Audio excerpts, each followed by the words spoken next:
ભાજી પાઉંનો મસાલો બનાવવાની રીત. સૌપ્રથમ એક પેનમાં સૂકા ધાણા, જીરું અને વરિયાળી લઈ શેકી લો. ત્યારબાદ તેમાં તીખા સૂકા લાલ મરચાં અને સૂકા કાશ્મીરી લાલ મરચાં ઉમેરી તેને પણ શેકી બહાર કાઢી લો. હવે એ જ પેનમાં લવિંગ, એલચો, બાદિયાના ફૂલ, જાયફળ, મરી, તજ, તમાલપત્ર અને ઇલાયચી ઉમેરી શેકીને બહાર કાઢી આ મસાલાને ઠંડો કરી લો. મસાલો ઠંડો થઈ જાય એટલે તેને મિક્સર જારમાં લઈ મીઠું, સંચળ પાવડર, આમચૂર પાવડર, હળદર, સૂંઠ પાવડર અને હિંગ ઉમેરી ચાલુ બંધ કરતા રહી ક્રશ કરી લો. હવે તેમાં સૂકા કાશ્મીરી લાલ મરચાંનો પાવડર ઉમેરી ક્રશ કરી પાઉંભાજી મસાલો તૈયાર કરી લો. હવે આ મસાલાને બોટલમાં ભરી 1 વર્ષ સુધી તમે તેની મજા માણી શકો છો.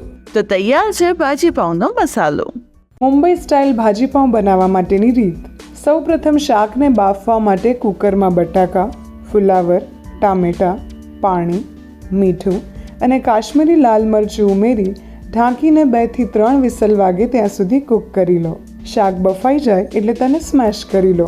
હવે લસણ અને લાલ મરચાંની પેસ્ટ બનાવવા માટે મિક્સર જારમાં પલાળેલા કાશ્મીરી લાલ મરચાં, લસણ, મીઠું, પાણી અને કાશ્મીરી લાલ મરચું લઈ ક્રશ કરી પેસ્ટ તૈયાર કરી લો.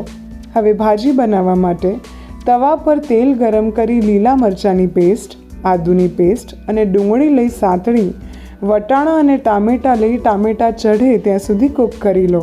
ત્યારબાદ તેમાં તૈયાર કરેલી પેસ્ટ ઉમેરી મિક્સ કરી તેમાં મીઠું, કાશ્મીરી લાલ મરચું, પાઉંભાજીનો મસાલો અને ધાણા જીરું ઉમેરી મિક્સ કરી લો. પછી તેમાં બાફેલું શાકવાળું મિશ્રણ ઉમેરી મિક્સ કરી 5 મિનિટ કૂક કરી લો. ભાજી સરસ કૂક થઈ જાય એટલે બાજુમાં કરી વચ્ચે બટર, કેપ્સિકમ અને તૈયાર કરેલી પેસ્ટ લઈ સાંતળી ભાજી સાથે મિક્સ કરી કોથમીર ઉમેરી ફરી મિક્સ કરી ભાજીને સર્વિંગ પ્લેટમાં લઈ લો અને એ જ તવા પર બટર લઈ પાઉંને વચ્ચેથી કટ કરી શેકી ભાજી, ડુંગળી અને લીંબુની સ્લાઇસ સાથે ગરમા ગરમ સર્વ કરો. તો તૈયાર છે એકદમ ટેસ્ટી મુંબઈ સ્ટાઇલ ભાજી પાઉં.